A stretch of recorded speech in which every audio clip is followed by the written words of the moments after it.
Bonjour, un podcast spécial puisque nous sommes à Nantes pour le festival de géopolitique qui a été ouvert par Amos Gitaï et qui a également reçu le prix du livre géopolitique pour ce livre, Chronique d'un assassinat, Yitzhak Rabin. Bonjour Amos. En fait, 25 ans après l'assassinat d'Yitzhak Rabin, on peut dire que la paix avait été tuée aussi avec Yitzhak Rabin. Généralement, le terroriste parvient difficilement à remplir les fins politiques qu'il poursuit. Là, l'assassin de Rabin qui voulait mettre fin au processus de paix a réussi son projet politique. Je trouve que, comme souvent dans le Moyen-Orient, les coalitions des gens qui ne veulent pas la paix a réussi d'éliminer Rabin, c'est-à-dire qu'il y a à la fois des extrêmes droites israéliens, mais aussi avec l'aide des intégristes, des extrêmes nationalistes palestiniens qui sont mis des bombes au centre civil israélien, le moment que Rabin a donné l'ordre à l'armée de retirer des grandes villes et des villages palestiniens. Alors cette époque-là, qui n'était pas très longue, parce que Rabin était élu à 92, est terminée par cet acte de violence. Et à partir de ce moment-là, on est dans l'impasse. Oui. Yitzhak Rabin avait cette formule « Je continuerai le processus de paix comme s'il n'y avait pas de terrorisme et je combattrai le terrorisme comme s'il n'y avait pas de processus de paix ». C'est un peu cet équilibre qui a été perdu. À mon avis, de toute façon, c'est une phrase assez compliquée, c'est-à-dire qu'elle est très belle comme phrase, mais comme tu n'as pas de soutien politique, c'est très compliqué.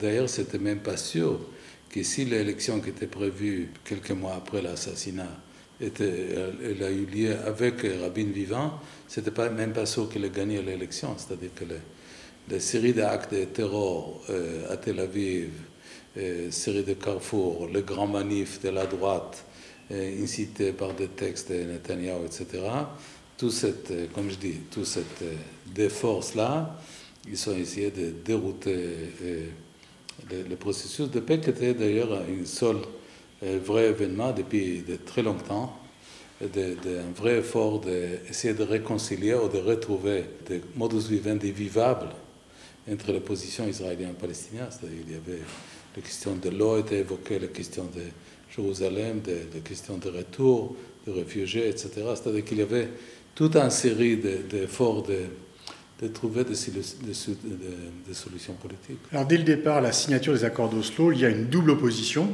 de la droite et de l'extrême droite israélienne et du Hamas. Le Hamas commet des attentats, ce qui va... Le Hamas, aussi le djihad, et aussi certaines sections, le Front de libération de la Palestine, c'est-à-dire qu'il y a aussi des secteurs qui appartenaient à la OLP qui étaient aussi opposés. C'est très compliqué, oui. Mais donc ces deux extrêmes vont se renforcer mutuellement, puisque les extrémistes palestiniens vont dire que comme la droite refuse l'accord de paix et qu'on commet des attentats parce que ce n'est pas une vraie paix, la droite dit qu'il y a des attentats, donc on ne peut pas négocier, il n'y a pas de partenaire palestinien. Oui, dû que tout l'effort qui était après Rabin, certaines époques Barak, Olmert, etc., ils ne sont même pas arrivés aucun résultat, parce que comme il n'y avait pas... Rabin, il était quand même une figure assez charismatique, et aussi historiquement c'est assez fort, parce que c'est lui qui était le chef d'état-major, qui gagnait le territoire en 1967 dans la guerre des 6 jours. Israël a triplé les surfaces avec Sinaï, avec les Golan et les Cisjordanie. Et c'est comme lui, il est arrivé à la conclusion que pour stabiliser l'existence d'Israël au Moyen-Orient, il fallait commencer de négocier des accords. Oui, il n'a pas fait les accords par amour des Palestiniens, il l'a fait dans l'intérêt bien compris d'Israël. Oui, je trouve que Rabin était un patriote israélien. Oui. Et donc tu expliques dans ce livre, il signale aussi qu'il y a une exposition à la Bibliothèque nationale de France jusqu'au 7 novembre, des archives que tu as données à la BNF. On voit bien quand même toute une campagne de haine qui est montée contre Rabin, avec des accusations les plus extrêmes contre lui. Oui, c'est-à-dire il a fait face à toute cette accusation, et comme il nous dit Shimon Peres dans l'interview qui ouvre le film Le dernier jour d'Yitzhak Rabin, Rabin était sujet d'une campagne très forte d'opposition à cette démarche, qu'il était envie d'échanger certains territoires de Cisjordanie et Gaza avec un accord avec l'OLP. Oui.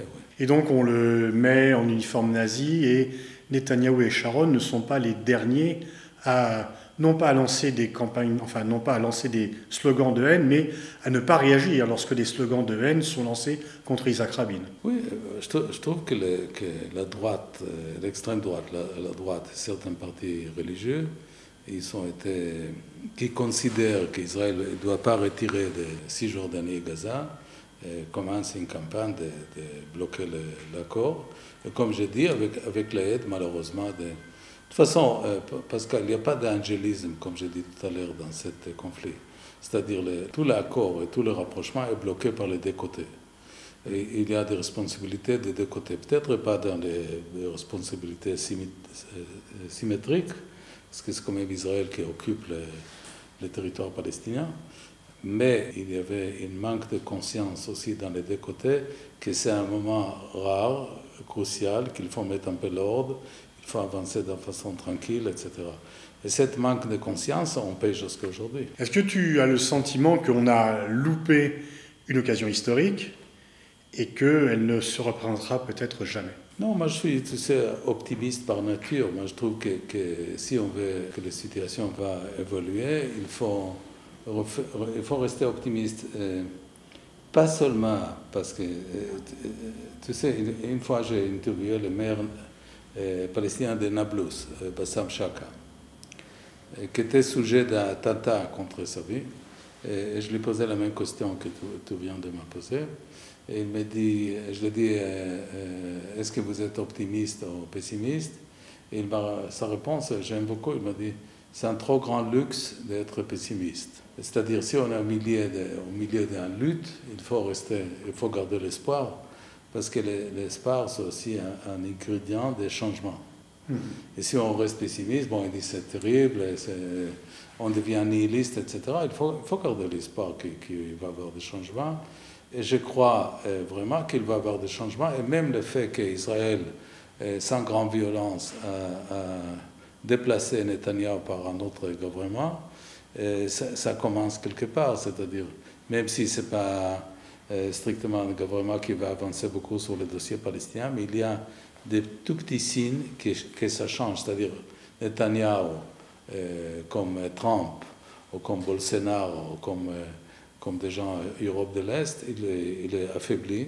Et quand même, le fait qu'il a perdu le pouvoir, c'est plutôt de bonnes nouvelles pour les gens qui veulent un jour essayer de calmer ce conflit.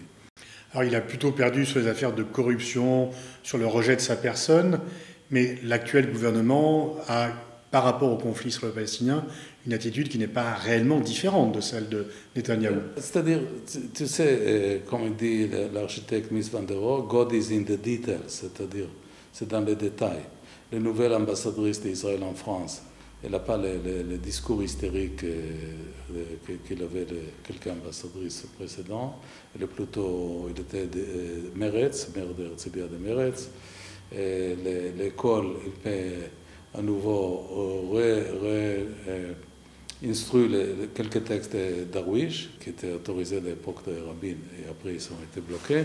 C'est-à-dire c'est des séries de nuances et le quotidien est construit aussi des nuances. Ce n'était pas l'utopie définitive, mais comme il y a la première fois depuis très longtemps un gouvernement qu'il y a aussi la gauche, Meretz et les travaillistes et des partis arabes avec la droite, aussi même la droite dure, et ils sont par définition obligés d'être prudents, parce qu'ici, ils vont aller d'une façon trop féroce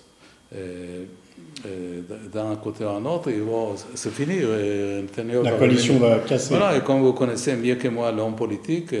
C'est vrai qu'on a dit que cette coalition ne tiendrait pas 3 semaines, et elle est là déjà depuis quelques mois. Vous la voyez justement de peur. C'est la peur de voir Netanyahou revenir au pouvoir qui maintient ces 30 différents ensemble. L'architecte de ce gouvernement, c'est Netanyahou, comme toujours. Parce qu'il a fait des choses contradictoires. D'abord, il a légitimé pour la première fois la création des partis arabes. Et après, il a fait une autre chose complètement contradictoire. Il a construit une partie d'extrême droite dure, slash raciste, qui interdit Netanyahou de mettre les partis arabes que lui il a créés dans son coalition. Alors, comme le grand manipulateur qui croit trop malin, c'est lui qui l'a tombé sur le pot de bananes qu'il a construit. Alors c'est lui le constructeur. Chaque menace qu'il fait renforce ce gouvernement. C'est-à-dire la force de ce gouvernement, c'est sa fragilité. Et dans ce contexte fragile, par exemple, il y a Lapid qui a dit qu'il faut faire un plan de reconstruction de Gaza. Il y a des petits signes comme ça qui changent tout de suite le climat déjà. Et qui changent le climat dans le sens que même le journal de 20 heures est beaucoup moins intéressant. Est-ce qu'on se dirige vers, disons, un allègement de l'occupation, mais si on regarde les cartes, la création d'un État palestinien paraît quand même impossible, surtout avec un leadership aussi faible que celui de Mahmoud Abbas? Oui, on va voir, à mon avis, c'est très difficile de faire des prognosis, mais c'est vrai que le quotidien devient plus vivable, c'est-à-dire il y a plus c'est surtout, là vous n'avez pas tort, sur l'aspect économique, c'est-à-dire il y a plus de Palestiniens qui ont le droit de travailler en Israël. Il y a peut-être, sauf s'il y a des actes de violence depuis Hamas, il y a plus de matières brutes qui rentrent à Gaza. Il y a des projets qui parlent qu'on va construire peut-être un port autonome à Gaza. C'est-à-dire, on ne peut pas dire que c'est utopie par terre, mais comme il faut être déjà content que celui-là qui a incité un groupe contre un autre pendant très longtemps, depuis l'assassinat de Rabin, qui restait à pouvoir très longtemps, il est parti, ça reste d'options d'espoir possible. On voit mal dans les Palestiniens qui sont... le rejet de Mahmoud Abbas est quand même important, il n'a plus guère de légitimité, le Hamas est quand même répulsif et n'est pas a un comportement qui, au psy, enfin, a été hostile au processus de paix. Et quel pourrait être le leadership palestinien capable de négocier un accord avec les Israéliens? Je ne suis même pas sûr que c'est le sujet, parce que le Premier ministre actuel, Bennett, il dit qu'il ne veut pas négocier avec les Palestiniens. Ouais. Il est clair sur cette dossier. Mais l'action, c'est-à-dire que le ministre de la Défense, Gantz, il était allé voir le leadership palestinien, qui n'était pas autorisé par Netanyahu. Le Premier ministre alternance, Lapid, parle dans notre langue, et il n'accuse pas tout le monde d'être strictement antisémite s'il dit des mots critiques. Il a même rétabli les relations avec la Suède, que le Premier ministre a dit des choses très dures sur Israël. Et il considère, tout ce gouvernement, que la politique Netanyahu, même vis-à-vis du dossier iranien, d'être tout le temps confrontal contre toutes les communautés internationales, c'est-à-dire les 6 grandes puissances, avec les 5 des conseils de sécurité, plus les Allemands, une option. C'est-à-dire, là, il y a quand même des changements qui souvent en Europe, j'ai besoin de faire le même travail que je fais maintenant, d'expliquer qu'il y a des nuances. Alors, il ne faut pas dire, Amos Guitar a dit que c'est parfait, ce n'est pas parfait du tout. Mais le fait même que c'est plutôt un travail d'équipe, ce n'est pas les mecs hyper narcissistes, moi je suis la roi de la planète, etc. C'est-à-dire il est au courant qu'il est general manager et pas le président CEO. Voilà. Et ça, dans le quotidien, c'est déjà... on peut marquer quelques allègements de discours très hostiles, etc. Alors, Israël a marqué beaucoup de points sur le plan diplomatique. Bien sûr, les accords d'Abraham, bien sûr, la reconnaissance croisée avec le Maroc, mais aussi de très bonnes relations avec la Chine, de très bonnes relations avec la Russie de Poutine. Biden ne va pas modifier, ne va pas moins soutenir, il va moins pousser, mais il soutiendra toujours Israël. En Europe, plus grand monde ne s'occupe du conflit israélo-palestinien. Donc on veut dire qu'il y a vraiment une série de succès diplomatiques impressionnants israéliens. Et en même temps, il y a cette campagne BDS, il y a les campagnes d'opinion publique qui y sont... Est-ce qu'il n'y a pas une sorte d'effet ciseau entre les opinions publiques, notamment dans les pays occidentaux, mais pas seulement, bien sûr, dans les pays musulmans, et une différence entre les opinions qui ne sont toujours pas pro-israéliennes et les gouvernements qui, eux, sont pro-israéliens? Définitivement, il y a. Je trouve qu'il y a, effectivement, vous avez raison, c'est-à-dire les hommes politiques, c'est-à-dire les dirigeants politiques de l'Occident et des autres pays sont plutôt... ils ne sont pas très critiques, etc. Ils passaient des dossiers palestiniens. Mais je reviens à Rabin, si vous me permettez. Je trouve qu'il a mis le doigt sur le vrai question. C'est-à-dire, Israël peut faire encore 1000 accords partiels, à commencer avec l'Égypte, avec Camp David, avec la Jordanie, il avait même des tentations de faire avec la Syrie, etc. C'est-à-dire, il peut entourer tout ça avec des séries d'accords, maintenant avec l'accord d'Abraham, avec l'Émirat, etc. Mais l'accord de base qu'il faut essayer de trouver une solution, c'est l'accord israélo-palestinien.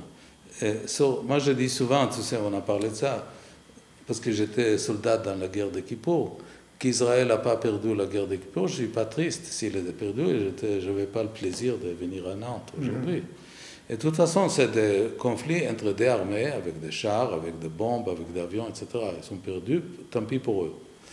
Mais l'accord israélo-palestinien, c'est différent, le conflit. C'est aussi leur patrie, c'est leur mémoire, c'est leur héritage, c'est leur identité. C'est beaucoup plus compliqué.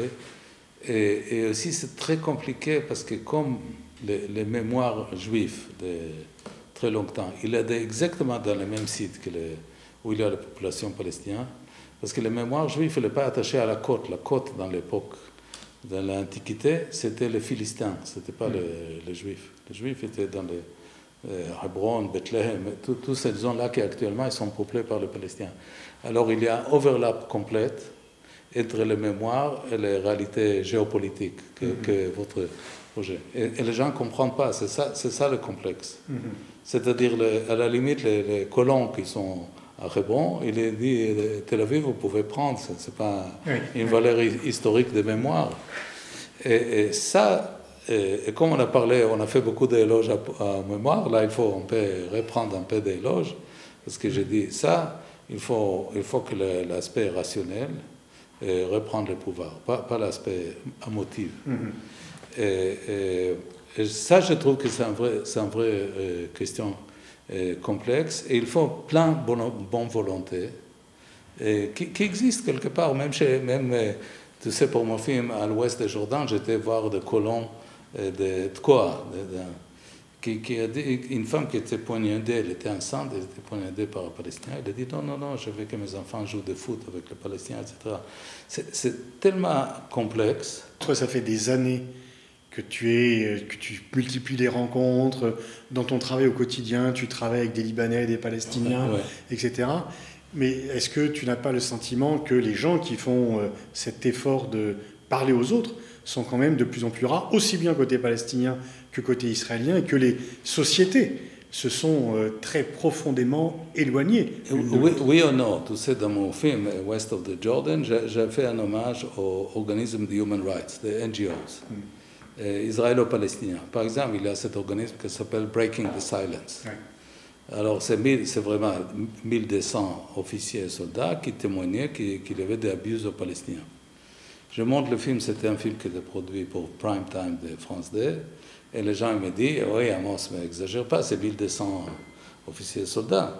Je dis, oui, mais est-ce qu'il y a en France, si on regarde les tailles de population, 10 000 officiers de police français qui témoignent ouvertement qui sont battus des Arabes et des Africains dans les cités. Il n'y a pas 10 000, ok? Il y a peut-être 10, mais il n'y a pas 10 000. Alors, un peu de respect aux 1200. Non, mais je dis, de toute façon, tu sais, les traditions juives, elles croient beaucoup aux cultures minoritaires, et moi aussi, je crois beaucoup. Je ne crois pas seulement qu'il faut être majoritaire. Je trouve qu'ils sont un impact. Oui, mais un jour ou l'autre, pour parvenir. Non, la minorité entretient l'espoir, entretient la flamme, mais pour parvenir à un résultat, il faut être majoritaire. Elle commence des processus. Après, j'étais allé filmer les femmes palestiniennes à Hébron, mais pas à la grotte patriarche, qui c'est une zone contrôlée par l'armée, mais à Hébron palestinien, qu'il n'y a aucun Israélien qui a mis le pied. Et c'est l'organisme qui s'appelle B'Tselem, qui est un organisme de human rights. Une ONG des droits de l'homme, de défense des Palestiniens. Qui était complètement harcelé par le gouvernement Netanyahou. Et maintenant, ce nouveau gouvernement laisse la paix à Breaking the Silence et à B'Tselem, qui était harcelé comme agent de l'étranger par l'État. Complètement, qui a dit que vous êtes financé par l'ennemi d'État, vous êtes traite, etc. Alors là, B'Tselem, c'est la première fois qu'ils m'ont laissé filmer comment les militants de B'Tselem donnent des caméras vidéo aux femmes palestiniennes. Alors, je te dis qu'est-ce qui était mon impression, que c'est très important. D'abord, Parce que les femmes palestiniennes, d'abord, ce n'était pas accepté si facilement à l'intérieur des sociétés palestiniennes. Qu'ils aient l'autonomie des caméras. Non, parce que les femmes, on peut dire tout ce qu'on veut, il y a une sorte de machoïsme de la société palestinienne elle-même vis-à-vis des femmes elles-mêmes. Et les femmes ont défendu l'idée qu'ils vont être un rôle actif, pas seulement de faire les enfants et la cuisine. Alors les frères, les maris et les fils, ils disent non, non, hors de question. Petit par petit, ça libère, parce que nous, j'imagine, les gens qui veulent les droits de l'homme, ils veulent aussi qu'il y ait des droits des femmes dans cette Palestine du futur. On ne veut pas venir à Kaboul. On veut un Palestine éclairé. On espère. Ce n'est pas notre décision, comme il dit Biden, mais on espère de voir des voisins qui respectent les minorités chrétiens qui habitent dans l'Orient, qui ne sont pas éliminés comme ça, les droits des femmes, etc. Alors, ce petit geste des femmes qui régissent, ça change le rapport à l'intérieur des sociétés. Alors, c'est toute une série de petits courants. Mon projet était ça, de regarder les petits courants. De ne pas dire on va attendre que M. Netanyahu, Bennett, Lapid, etc., il va faire le paix avec M. Abou Mazen ou je ne sais pas qui. Et je vois des changements de perception. Et ce voisinage-là, il construit. Bon, alors après, tu vas trouver aussi des gens qui te font des discours officiels, etc., des deux côtés. Mais comme on a des oreilles assez sensibles, on peut voir déjà des discours qui commencent à comprendre que s'il veut que la Palestine future va être un pays démocratique, avec une transparence, avec moins de corruption, et pas de nomenclature qu'il prend toute l'aide internationale pour eux, leurs familles, etc. Il faut, parce qu'on connaît beaucoup de modèles, en Afrique aussi et ailleurs, que les despotes occidentaux étaient remplacés par un despote local. On connaît, on était ensemble.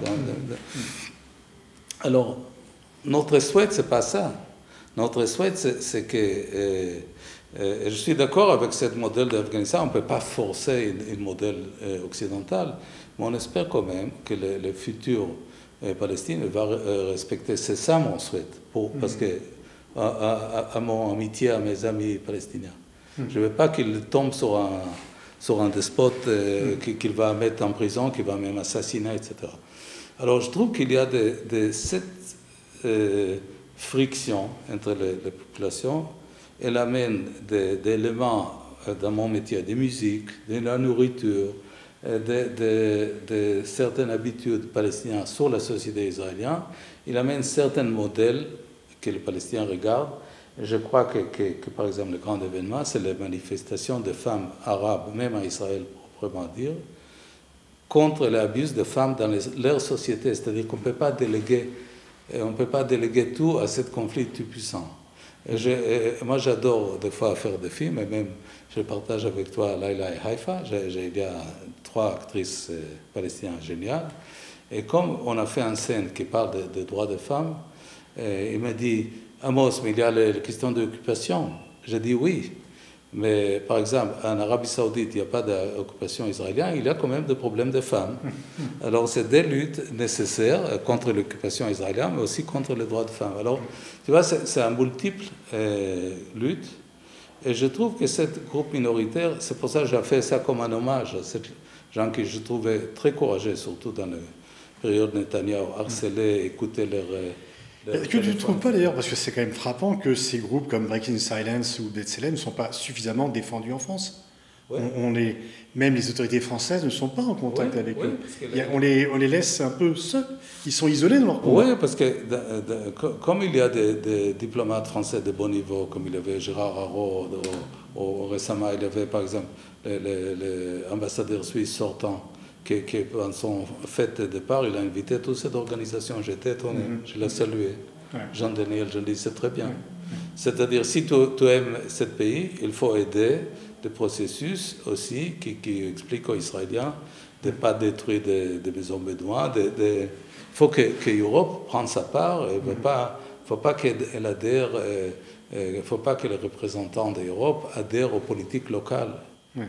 C'est-à-dire, il y a toujours l'accusation antisémitiste qui tétanise. Oui, non, parce que je trouve que c'est très compliqué. Il y a certains ambassadeurs qui me parlent, je le dis. Israël, c'est très complexe. D'abord, il faut montrer de compassion, parce que après toutes les souffrances des Juifs dans les derniers siècles, même avant, les discriminations, l'Inquisition par les religions catholiques, etc., il a besoin de compassion. Mais après, il ne faut pas hésiter de critiquer, il faut faire les deux. Alors, il y a les gens qui ne montrent pas de ça, ni ça et ça, et ils sont aucun impact. Il faut montrer les deux, il faut dire, on comprend que pourquoi ça existe, mais il y a certaines choses qui ne sont pas acceptables.